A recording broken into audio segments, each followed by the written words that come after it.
I have an MP4 video here which I wish to play, but I don't have a tool to play it with, and so I'm going to add Windows Media Player. So let's just click here. We're in add mode. We'll call it Media Player.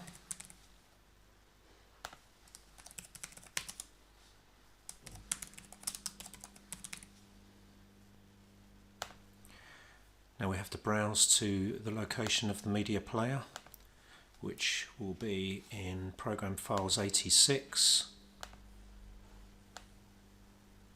Windows Media Player, and there it is. Add that executable, define the extensions that are supported, MP4 and MP3, add a profile,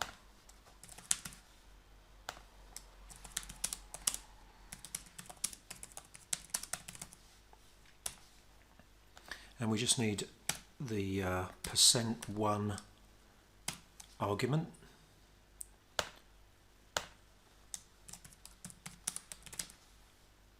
Save that, add the media player, close. Now we just drag the file over onto the workpad, drag media player onto the file, and it immediately starts playing.